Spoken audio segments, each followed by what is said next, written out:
Friesland en de 30er jaren. Een riege van 6 programma's over de crisisjaren.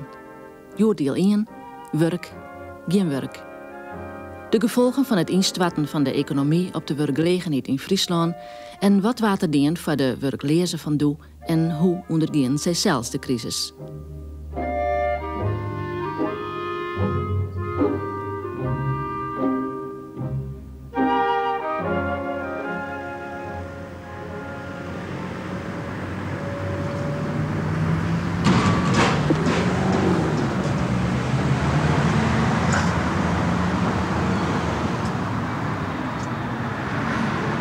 Je ging in de 30er jaren altijd naar binnen, 50 hieling? Ja, ik denk altijd naar binnen takken. Erin en er werkjongens. En de werkleers die kwamen direct veel? Die moesten hier alle jaren, ja. Ja, er weer maar die een plak werd ze droog mochten. En dan gingen ze in de wachtkamer zitten. Te wachten, tenminste dat er een grote ploegentalie kwam. En Blauw die hield daar controle daaronder. En die stuurde, dat er iemand naar beneden kwam, dan stuurde we van meneer Bochten. Zit een schemmel trootje? Ja.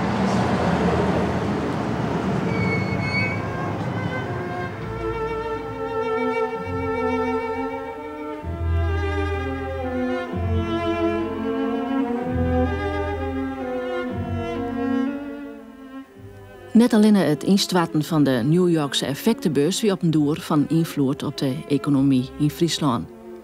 Je bestaan al jaren streken dat de werklezers heeg weer. In de Zuid-Eersthoekenbegeliks wie al jaren geen breed meer te verdienen in de venen. En losse arbeiders konden ik amper werk meer vinden in de landbouw. De problemen waren heel tijd groter. Door de internationale crisis wie het werken in Duitsland zo'n de jaren 20 ook net meer mogelijk.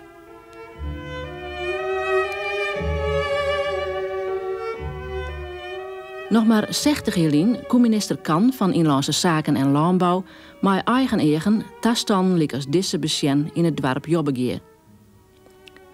In een gemeente als Opsterland, toen nog de tweede gemeente van Friesland, was de druk op de gemeentebegrutting heel titen grutter. Op het gemeentehuis van Beetstersweg moest het regeringsbeleid van Colijn uitgevoerd worden. Op de afdeling der de werkverschaffing en de steun ondervoelen waren oeroren maken. Boukje Fokkema, wie in de 20er jaren bij de gemeente in het dienst kwam, en zij stier de werkleerse arbeiders te wet.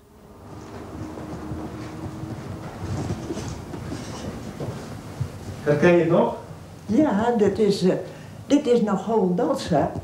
Alleen dit weer doe een schutting bij Iepenslaande dwarren. En dan gingen we dit achterste, dat gingen we direct bij. Daar ben ik dus begonnen, hierachter deze kant. Maar dit wie er hier het ja? Dit wie er hier zo. En dat is dan Hollanders en zo.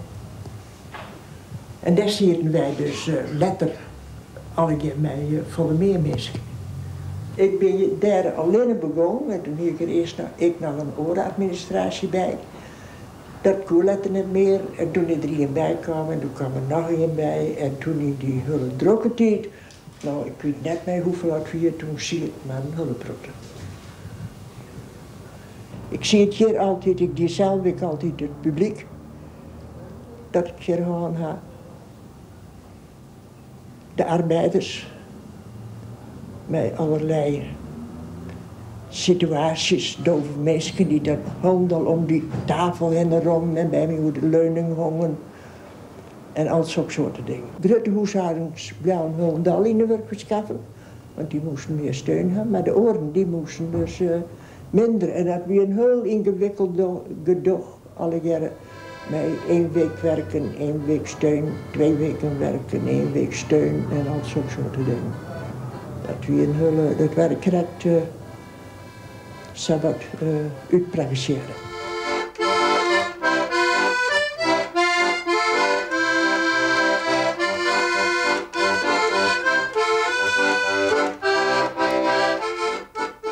Een van de arbeiders die in de 30er jaren allerhande zaken aannemen moest om aan geld te komen, wie het Visser van Drachten. Als werklezer zit er geregeld in de werkverschaffing dat je als arbeider in de steun te verplicht te worden kon. Visser wie ik actief in het Werkleerse Strijdcomité in Drachten. Een comité dat onder andere strebt naar verbeteringen van allerhande steunmaatregels.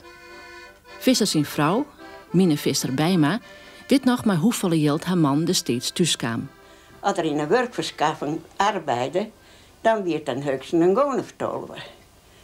Maar we hadden net een grote huishouding, we hadden nog 3 ben.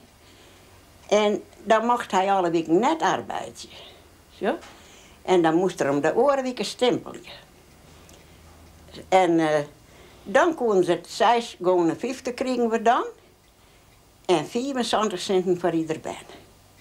Dus maar die grote huishoudens, die mensen niet een stuk of zo naar ben, die mannen die mochten alle weken arbeiden. Dus zo weer dat toen in de tijd, hè? Visser, weet je nog dat je stempelen? Ja. Hoe ging dat? Nou, dan moest je met de stempelkaart moest je, en dan kwam er een stempel op en dan moest je deze 2 keer stempelen, van door een winterbang waar je er wat bijpikken. En na een halve bijpikken, dan waar je er 2 van inhouden, hè. En we kregen je, niet dat de vrouw zei, we kregen, als je stempelen, dan kreeg je 6 cent hele gewone en 50 stoelen voor ieder ben. Wie 2 en kwartje. En zodra we een band weer, dan waren het hier zijn je maar een mandaal, hè, want er gingen bij wij vallen. Nou, en het ben stoor, gelukkig, bij nooit voorval, maar die kwam in het Cape Houten Keesje. Net in een mooie Keesje wel, nee, wat van de triplex auto, want het ongeveer met bliksems kwam net zo krijg wel. En als een ben geboren waar hij ze dan nooit betalen kent, dan kreeg ze een papiertje van de harenmeester.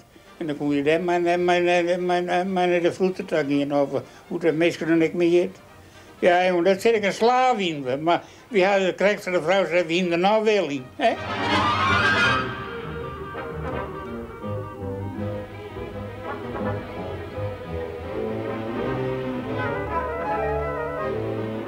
Dat stempeljen gilde voor de meesten die onder de steunregeling vallen. Ze moesten inschreven staan bij de arbeidsbeurs. Werk dat ze geschikt voor wienen, moest geaccepteerd worden. De regelingen werden nogal bureaucratisch opzet. Mensen in de steun moesten haar 1 of 2 keer daags melden, like als hier in Haas. De inschreeuwboekjes waren dan afstempelen. Steun werd meer als gunst als rechtsjoen. De werklezers in Friesland zeggen er wel wat uit als landelijk. De historicus Johan Vrieswijk. Friesland zit altijd met de werklezen. Dat we dus in de vorige eeuw zijn en dat is op dit moment nog zo. Dat zorgt er mij werklezen altijd wat oors uit, omdat de crisis in die tijd wie vooral een conjuncturele crisis, conjunctuur die roen waarom. Dat wordt dan wel een hele tijd. Maar het probleem in Friesland wie vooral een structureel probleem.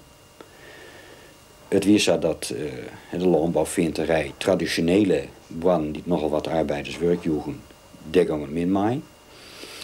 Maar Friesland had nooit volle industrie gehad en de industrie die er wie lietschalig, weinig mechaniseren en wie structureel net zo sterk van karakter. En dat is eigenlijk al vanaf de vorige eeuw nota het grote probleem van de provincie als Friesland, dat de industrie die er is en dat de bedrijfstakken die erbinnen structureel net zo sterk staan als de grote industrie in het westen van het land, in het zuiden van het land.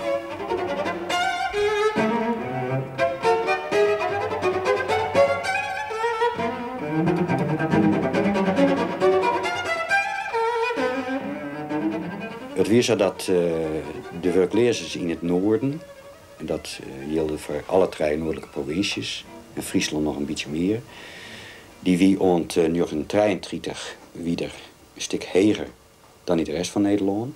Daarna weer het ongeveer gelijk, en door de eind van 1930 wordt het leger dan in Nederland. Alleen er zit een regionale verschil in.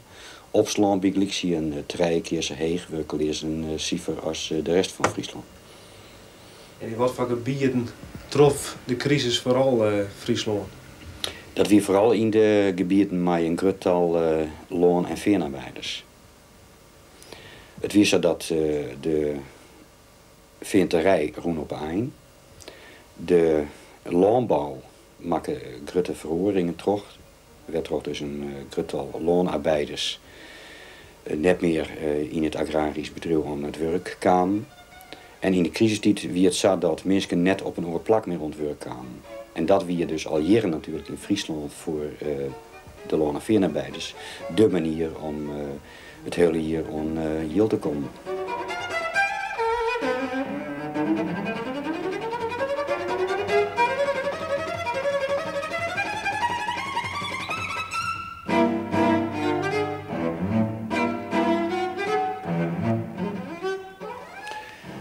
In de landbouw kwam dat begon al in de 20e jaren. Dat dus hult in het tal arbeiders dat neder wie voor het werk, waar het lietser, er waar het mechaniseren, de bedrijven waren grutter. En er kwamen ook meer mensen bij die dat soort werk eraan konden. En dan komt dus die wisselwerking in een gang. Als het dus minder is in de rest van het land en het wordt minder in Duitsland, dan betekent dat eigenlijk dat de mensen die arbeid der doggen in parten van het jaar, of een groot deel van het jaar, dat die daar net meer aan de slag komen. Dus die zitten dan echt nog weer op een arbeidsmerk in Friesland zelfs, die het al heel min is.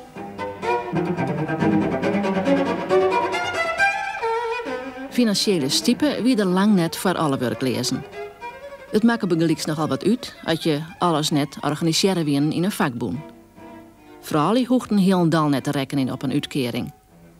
Het was trouwens heel uitzonderlijk voor die tijd dat een vrouw betellen werk hier. Boukje Fokkema wie een duidelijke uitzondering. Door de werkloze arbeiders wat ze meest bij haar voornamen neemt. Ja, zoals wie ik bekend hier, ik van de verenigingen en weet ik veel wat in de gemeente van Jongzouw eigenlijk, denk. Dat ze konden de werkloze en ze nemen ze mee ik. Je kreeg een briefje, zeg hè? Ja, ja. Met hele mooie adressen erop. Heel mooi schrijven. Dat hier, dat is hier, meneer de burgemeester. Per adres, Jo Boukje, de beste zwaar. En dezelfde is dit ding. Aan mevrouw Boukje, ten huize burgemeester, beste zwaar. Aan de juffrouw Boukje, arbeidersbemiddeling, gemeentehuis, beste zwaar. En dit gaat over het oproemen van sneeuwwetter tijdelijk in aan het werk wie. Doet het de snijd hier. Daar staat zeeuw op rijming. Als ze daar dan geld van hadden, dan moest er rekening mee houden worden. Hoe het daarmee inkomt, dat er dan nog wel wat overblijft.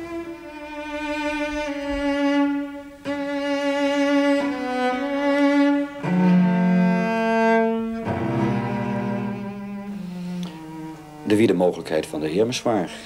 En dat weer dus een lietsbedrag, soms ook hulp in natura.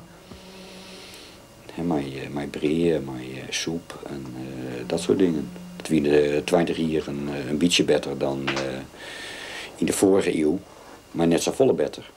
En dan waar het nogal controleerd. Het weer heel patriarchaal dus opzet. En er waren dus ook van rint er net mij te mooie kleren en had er net te volle luxe in huis en had er wat bij de koffie en dat soort dingen. En dat was soms reden om dus de steunverlening stop te zetten. Er was eigenlijk voor werklozen weinig mogelijkheid om onder het lot uit te komen. Er zijn natuurlijk wel mensen die het bezocht hebben om in Twente in de textielindustrie of in de min in Limburg aan het werk te komen. In de jaren 30 komt er meer werk in Duitsland, omdat Hitler een groot infrastructurele projecten dus op prima zet, die het van dwaan hebben met de bewapening van Duitsland, de oorlogsindustrie en dat soort dingen. En dan is de mogelijkheid er voor Nederlandse arbeiders om daar te werken. En dat is echt toch de Nederlandse overheid nogal stimuleren om daar te werken, omdat ze dus op die manier schoen dus vanuit het economisch eigen belang de financiële problemen in eigen huis liet ze maken komen. En zonder ik nog wat Friesen naar Duitsland? Daar waren echt nogal wat Friesen bij. Er zijn ook nog wat mensen die net naar Duitsland tavoeren, ook om politieke redenen. Maar dat kostte dan de uitkering. De controle op werklezen wie voel. Ik wie het visser kan daarom mij praten. Maar wie zou zeggen, de kwamen controleurs. En die moesten de arbeiders nijrieden. En we hebben er 2 christelijke mensen beneemd. Maar ja, socialisten die zijn ja maar om hond net. Wie wilde ik medezeggenschap in hebben? Daar kwam ik een socialistkamer in. Hè? Nou, en ze zijn beide even kwijt op een wellig. Want mijn vrouw had het tot zijn dat ik kwam bij een man en die hier een bultje heergeroest. En dan zei hij, werd een bultje heerblijven. Moest vertellen, werd een bultje heerblijven weer. En en dan wordt het wat redden van het beetje dat het bad hier wordt even neergehouden. Hè?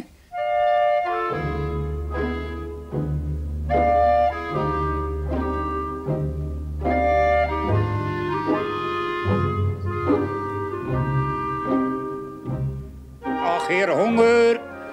Ja, honger, rapen ze dan, ja, dat week soms onhebbelijkheden bij. Maar ja, toen, dat hij toch. Het was mij al niet. Hè? Ja, ik ga een keer gewoon... Ik zei, jongens, ik hier het boer op scherm dat op marktterrein verschijnen. En op een fiets, een fiets terug, een meisje en een schop meenemen. Maar ik moest bij meisje gaan, hè. En toen zei de burgemeester, zei mij, moest je bij de burgemeester komen. Ik zei, burgemeester, wie woont graag een opdracht? Toen dacht een meisje, ja, dus zei ik heb ervan gehoord, zei, maar er staat op het bord van en de schop meebrengen, was dat goed voor? Nou, ik zat er iemand die een klus had, mag ook als ik jark bij de hand had. Ja, dat zei mijn rommehond niet. Jullie kunnen wel op een fiets, maar die schop thuis laten. Dat mocht net, maar ja, jongen, demonstraties, ja. Johan, ik wel eens naar de gemeente daar geweest, hè, naar het gemeentehuis. Och, ja, vaker nog. Ik ben al een keer bij de burgemeester buiten kwam, ik zat er door in. Hoe kom jij erin? Ik zat er door. Het ruikt. Ik zei, god, wat gaat het hier? Zei, ja zeker, meld je maar bij de conciërge. Ik naar de conciërge toe. Ik zei, ik ga bij de burgemeester, maar die mag vrij vertrokken. Ik mag die bij jou melden. Nou, en toen klappen die op het door. Ja, ben. En dan gaat mij 2 doorgeven, man. Dat is denk ik om gehoor. Maar doe je er heel fatsoenlijk. En waar ging dat dan? Nou, overal om.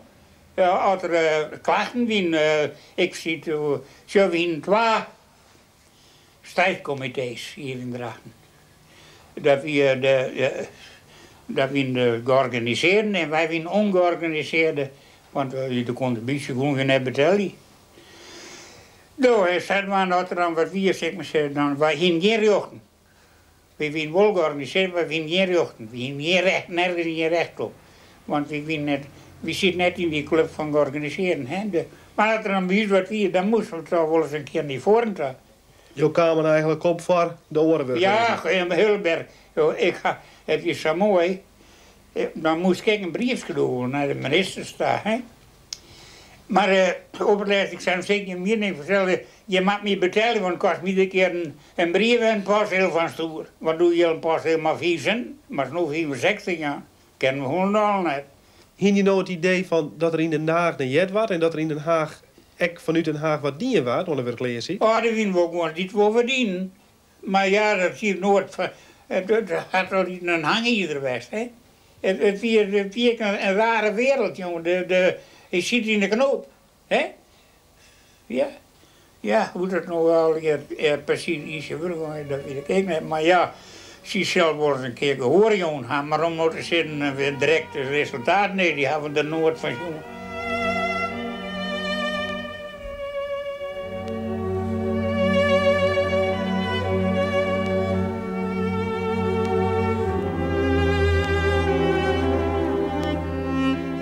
Als jongen van demonstraties uit en terug kwamen de werklezen in Friesland net massaal in opstaan. Grote spontane acties, als het Amsterdamse Jordaanoproer in 1934, hadden in Friesland net west. Ik denk dus dat de crisis voor mensen in het westen van het land, die in een grote stad wennen en dat al lang leven, dat derde klap van de crisis volle hudder omkomen is dan in het omkrieten werd men mij het probleem van de structurele werklezers eigenlijk al rekenen. boven dat wie de werkleerders hier altijd natuurlijk al een percentage of 5, 6, soms 10%. Dus ik denk dat het een heel verschil is met mijn orenpartner van Nederland. Ik denk dat in die stad als Ljouwert echt de crisis volle hulp aankomen is. Dan in het eerste van Friesland.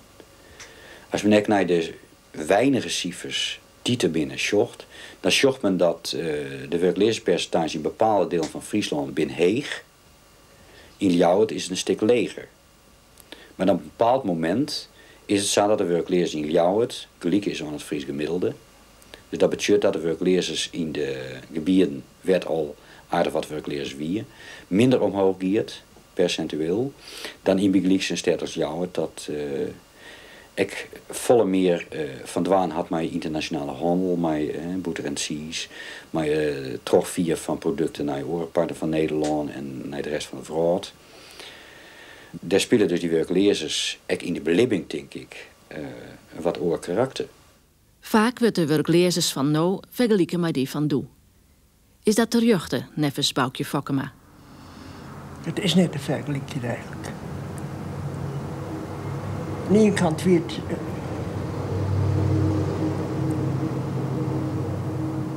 van hun gevoel in hun situatie misschien net in het zo christelijke men vergelijken, want iedereen die ziet krap. Ik weet wel, van de tijd die moest ik in die crisistijd aannemen voor bedragen. Als dan de vijanden, het geld van de vijanden er al weer, dan blijft van hemzelf, ik ga het niet doen. Dus iedereen, Lidse boeren zitten met dat probleem, Lidse tunders, en je weer verder, ja, boeten adel en ambtenaren en zo wat diversiteit hier. Maar wie er net zo volle mensen die boeten die crisissfeer zitten.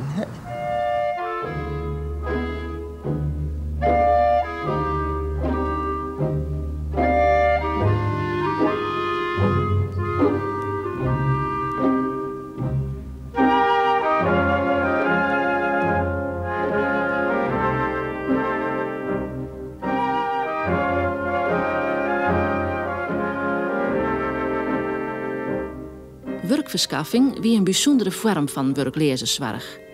Nijwieke CWCN dat benamen in het noorden een protte arbeiders daarin ontwerkwest ha. Het wie doet zei, de vrouw zei ja, nou, wij hielden je neemoed in. Wij wisten het beter. We waren slaven. Verschrikkelijk. Want ik zeg wel eens, wat mij betreft niet dankbaar wijze dat er nou een andere structuur aan de wereld bracht. Het nijden van, we hebben een leven als een prins. Als arme meisjes zijn er.